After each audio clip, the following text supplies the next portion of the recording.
नमस्कार। ये जो आप पीछे एक पिक्चर देख रहे हैं, ये आर्टिफिशियल इंटेलिजेंस का नतीजा है। आजकल बहुत जोरों पर आर्टिफिशियल इंटेलिजेंस। आप कुछ भी बोले वो बना देता है। मैंने उसमें एक कमांड दिया कि मुझे एक ऐसा पिक्चर बनाओ जिसमें नोटा डेमोक्रेसी को प्रोटेक्ट करता हुआ दिखाए। नोटा मीन्स, जो नहीं जानते, उम्मीद है अभी भी कुछ लोग नहीं जानते होंगे। जानकारी का अभाव बहुत ज्यादा है हमारे देश में। NOTA means none of the above. जब आप वोट करने जाते हैं तो ईवीएम में सबसे नीचे एक बटन होता है जिसमें आप अपनी असहमति व्यक्त करते हैं फॉर सारे जो ऊपर के कैंडिडेट्स हैं। जब आपको लगता है कि जितने कैंडिडेट्स खड़े हैं उनमें से कोई भी अच्छा नहीं है आपके हिसाब से, तो आप बोलते हैं कि नन ऑफ द अबव। उसका शॉर्ट फॉर्म है नोटा। तो मैंने आर्टिफिशियल इंटेलिजेंस में लिख कर दिया कि मुझे एक ऐसा पिक्चर बनाओ जिसमें कि नोटा डेमोक्रेसी को प्रोटेक्ट करता हुआ दिखाए। तो उसने ये पिक्चर बना दिया। और इसमें मैंने देखा कि काफी विशालकाय है। सारे लोग हैं, झंडे हैं। कुछ माइनर मिस्टेक्स हो सकती हैं, उसके लिए पहले से ही क्षमा। लेकिन ये एक इमोशनल सांकेतिक पिक्चर। बहुत दिनों से मैं सोच रहा था कि मैं इस पर वीडियो बनाऊं, पर मैं नहीं बना रहा था कि ये वीडियो कहीं पॉलिटिकल डिस्कशन ना हो। मैं चाहता था इसको कॉन्स्टिट्यूशनल डिस्कशन करूं। इसलिए मैंने थोड़ा सा देर करके, जब पूरा साफ सब चीज शांत हो गया, अब कोई इसकी बात नहीं करता, तब मैंने इसे उठाया। इसकी जरूरत पड़ी सूरत से। आपको मालूम है, सूरत में भी चुनाव होने थे, पर कुछ यूं हुआ कि सूरत में जो कांग्रेस के कैंडिडेट्स थे, उनके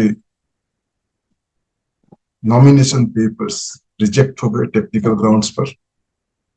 और फिर बाकी सारे जो हमारे कैंडिडेट्स थे, जो डेमोक्रेसी के लिए जीने मरने की कस्में खाते थे, उन्होंने सारे अपने नॉमिनेशंस वापस ले लिए।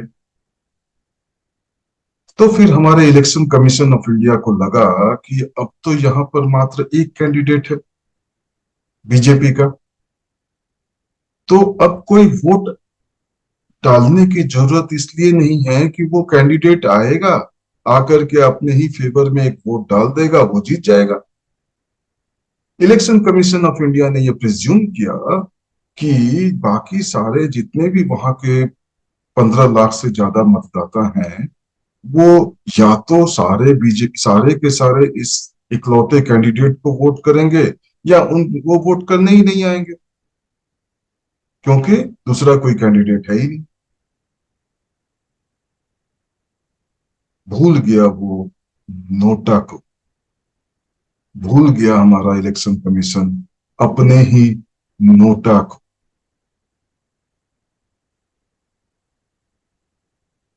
कॉन्स्टिट्यूशनल फेलियर किया इलेक्शन कमीशन ऑफ इंडिया ने, इलेक्शन को ना करा करके और वहां पर रिजल्ट डिक्लेयर करके।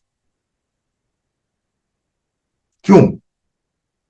जानने की कोशिश करेंगे, purely constitutional point of view से, कॉन्स्टिट्यूशनल और लीगल पॉइंट ऑफ व्यू से।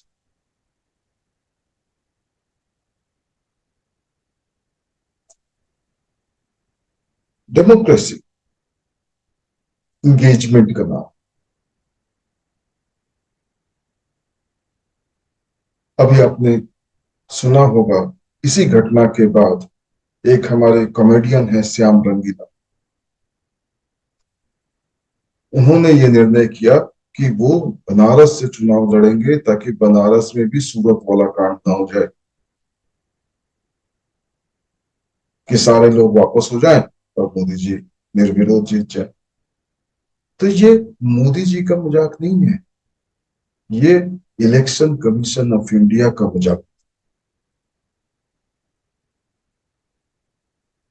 एक कॉन्स्टिट्यूशनल बॉडी जो अपने बर्ताव से खुद को क्राइसिस में और क्राइसिस ऑफ फेथ के दायरे में लेकर जाए।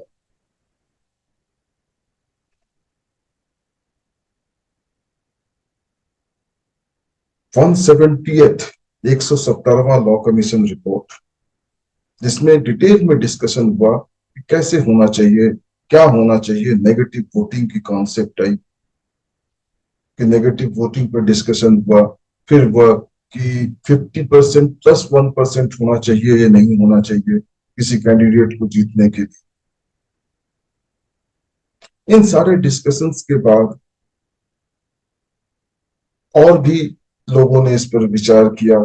फिर आप कॉन्सेप्चुअली सारी चीजों को देखेंगे तो आपको पता चलेगा कि प्रियम्बल में जहां liberty of thought and expression दिया गया है, वहीं पर liberty of thought and liberty of expression आपको आर्टिकल 19(1) में आपका कन्वर्ट होता है जब आप एक इंगेजमेंट करते हैं एक दूसरे के साथ, मेंटल फैकल्टी में डिसाइड करते हैं कि मुझे इस चुनाव में किसको वोट करना है और किसके खिलाफ करना है। रिप्रेजेंटेटिव ऑफ पीपल्स एक्ट में आपके पास right to vote as well as right not to vote दिया हुआ है। तो right to vote legal right है, लेकिन जब इस लीगल राइट का आप एक्सरसाइज करते हैं, ये लीगल राइट आता कहां से? ये लीगल राइट आता है, कॉन्स्टिट्यूशनल राइट है जो कॉन्स्टिट्यूशन में दिया गया है आपको वोट करने के। और दो आर्टिकल्स को एक साथ मिला करके पढ़ेंगे, आर्टिकल 324 और आर्टिकल 326। एक तरफ इलेक्शन कमीशन ऑफ इंडिया को सारी कॉन्स्टिट्यूशनल जिम्मेदारी दी गई है और एक तरफ हर एडल्ट वोटर को यह राइट दिया गया है कि आप वोट करोगे। तो जहां right to vote legal right है, वहीं ये कॉन्सेप्ट जो है वो कॉन्स्टिट्यूशनल ड्यूटी, कॉन्स्टिट्यूशनल राइट भी है। बहुत बार आप आर्गुमेंट्स देखोगे कि right to vote fundamental right है या नहीं है। तो राइट टू वोट को लीगल राइट के रूप में रिकॉग्नाइज किया गया है, लेकिन ये इसका जो सोर्स है वो है कॉन्स्टिट्यूशनल राइट। कॉन्स्टिट्यूशन में और कॉन्स्टिट्यूशनल राइट है एक जगह पर और उसी के कॉरेस्पॉन्डिंग ड्यूटी है। इन दोनों राइट्स एंड ड्यूटीज को आप पढ़ेंगे आर्टिकल 324 और 326। तो फिर इस कॉन्स्टिट्यूशनल राइट और लीगल राइट को जब आप एक्सरसाइज करते हैं तो कैसे करते? आपके पास राइट टू इंफॉर्मेशन होना चाहिए। आप पढ़ते हैं, देखते हैं, लोगों के विचार सुनते हैं, एक दूसरे के साथ डिस्कशंस करते हैं, फिर ये सोचते हैं कि मैं ए कैंडिडेट को सपोर्ट करूंगा और बी कैंडिडेट को सपोर्ट नहीं करूंगा। बहुत बार ऐसा होता है कि आप ये भी सोचते हैं कि कुछ भी हो जाए कोई भी ठीक नहीं है, लेकिन ए को मैं सपोर्ट नहीं कर सकता या फिर किसी को भी सपोर्ट नहीं कर सकता।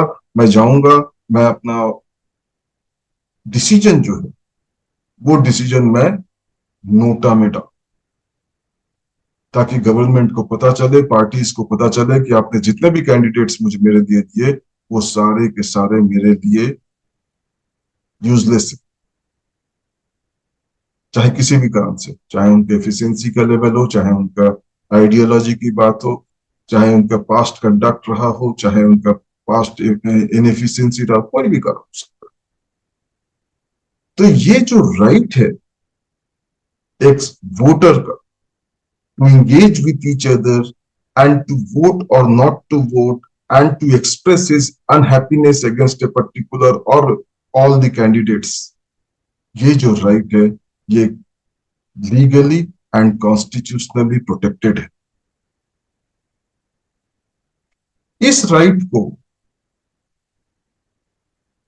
कैसे छीन लिया इलेक्शन कमीशन ऑफ इंडिया ने? एक ही रीजन रहा होगा, वो प्रिज्यूम कर रहे होंगे कि अब तो सिर्फ एक ही वोटर आएगा। NOTA is also a candidate now.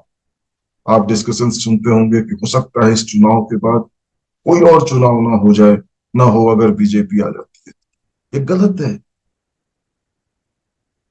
वो आप ये बोलिए कि आपके पास फ्यूचर में कोई कैंडिडेट ही नहीं है जो बीजेपी से टक्कर दे सके।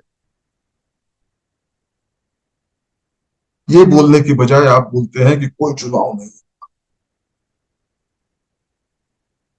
विपक्ष के कैंडिडेट भाग जा रहे हैं और बोल रहे हैं कि देखो जी, अगली बार चुनाव नहीं होगा, वो मुझे धमकी दे रहे हैं। ये नहीं बोल रहे कि मैं डर रहा हूं। क्यों डर रहे हो? तानाशाह बोल रहे हैं, डिक्टेटर बोल रहे हैं।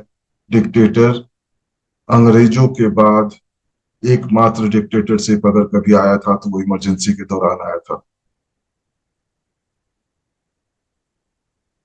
और हम लोगों ने उसकी लड़ाई लड़ी थी। हमारे पूर्वजों ने इसकी लड़ाई लड़ी थी। अगर आपको लड़ाई लड़नी नहीं आती तो आप सिंपल ये बोल करके चिल्ला नहीं सकते कि डिक्टेटर आ जाए। कैसे आ जाएगा? हाँ, अगर चुनाव ही नहीं होने देंगे तो ऑब्वियसली डिक्टेटर आएगा। इसमें रोल होता है election commission of India. Election commission of India को ये पता होना चाहिए कि नोटा का राइट है इंडिविजुअल्स के पास। अगर सारे के सारे कैंडिडेट वापस हो जा कर लेते हैं अपना नॉमिनेशन, तो भी मेरे पास राइट है मैं नन ऑफ दी अबव दबा सकूं। अगर एक कैंडिडेट है तो उसके खिलाफ भी मैं वोट कर सकूं। तो मेरा वो राइट कहाँ गया सूरत में? जनता का वो राइट कहाँ गया सूरत में? वो क्यों प्रिज्यूम कर रहा है कि मैं एकमात्र कैंडिडेट के खिलाफ वोट नहीं करूंगा या कोई नहीं करेगा? ये प्रिजम्पशन किस बेसिस पर है? ये अनकॉन्स्टिट्यूशनल है, इलीगल है।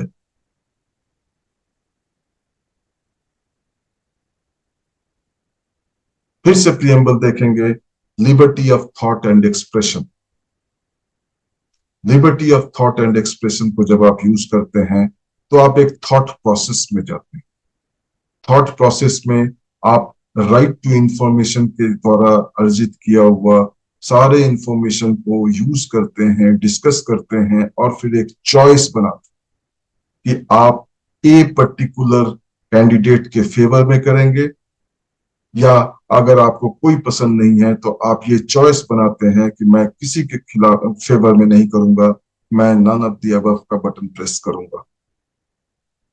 और ये जो फ्रीडम ऑफ एक्सप्रेशन, देखिए, राइट टू वोट मतलब आपने जाना है, आपके पास एक अधिकार, ये लीगल राइट, आप जाएंगे वोट करेंगे। लेकिन जब आप सारे इंफॉर्मेशन और सारे डिस्कशंस करने के बाद जो आप चॉइस बनाते, ये जो process of making a choice to vote for somebody और to vote against none of the above, ये जो प्रोसेस है, ये प्रोसेस जो है, that forms part of the freedom of expression. और ये राइट टू वोट और फ्रीडम ऑफ एक्सप्रेशन, ये जो है आपके राइट टू वोट लीगल में हो जाएगा, freedom of expression that will form part of the article 19(1)। तो जब आप वोट ही नहीं कराएंगे तो how can I exercise my freedom of expression और my decision not to vote against anybody? Suppose एक वोटर होगा उस पूरे सूरत में जिसने ये डिसाइड किया होगा कि मैं किसी के खिलाफ वोट नहीं करूंगा, not even against Congress, not even, मैं किसी के खिलाफ वोट नहीं करूंगा, मतलब कांग्रेस के फेवर में भी नहीं करूंगा, बीजेपी के फेवर में नहीं, किसी के फेवर। उस वोटर का राइट कहाँ गया? वो जाता, वोट करता, वोट करके एक डिसीजन मेकिंग प्रोसेस में पार्टिसिपेट करता, वो कहाँ गया?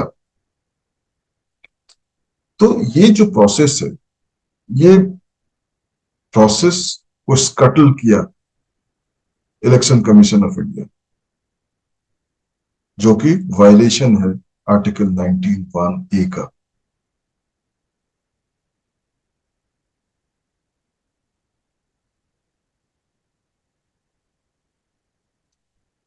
लास्टली, कैंडिडेट्स ध्यान रखें, डिक्टेटरशिप कोई शासक नहीं लाए। शासक की हिम्मत ही नहीं होगी अगर हमारे पास जेपी जैसे लोग हों, जयप्रकाश नारायण जैसे लोग हों। कोशिश किया था इंदिरा गांधी जी ने, बिखर गई।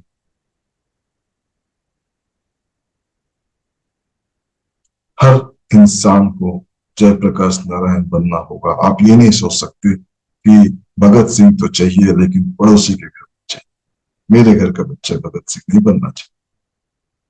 अगर आपकी सारी सोच रोटी पर कैद हो जाती है तो फिर आप डरेंगे, तो फिर आप सोचेंगे कि मुझे अगर जानबूझ करके भी प्रताड़ित किया गया तो मैं क्या करूं? आपको फिर इस फील्ड में नहीं आना चाहिए। आप जब नॉमिनेशन पेपर भरते हैं तो एक आइडियोलॉजी के साथ भरते हैं, एक कन्विक्शन के साथ भरते हैं, और अपना कैंडिडेचर आप दिखाते हैं पूरी जनता को कि मैं आपके सामने अपना नाम लेकर आ रहा हूं। और फिर बिना चुनाव में पार्टिसिपेट किए हुए जब आप भाग जाते हो तब आप ये दिखाते हो कि आप इस डेमोक्रेसी के लायक नहीं। सूरत में जो हुआ, एक गलत तरीके से रिजल्ट तो डिक्लेयर किया गया, लेकिन डेमोक्रेसी मर गई। और मारने वाले बीजेपी नहीं है, मारने वाले इलेक्शन कमीशन ऑफ इंडिया है। और वो सारे लोग हैं जिन्होंने अपना नॉमिनेशन वापस लिया, और वो लोग हैं जिन्होंने अपने नॉमिनेशन को जानते बूझते खारिज होने दिया या गलत तरीके से फाइल किया। वो या तो इनएफिशिएंट लोग हैं या फिर जानते बूझते उन्होंने ये बदमाशी की। दोनों ही सूरत में वो डेमोक्रेसी के गुनाहगार हैं। बच के रहिएगा ऐसे नासूर लोगों से। नमस्कार।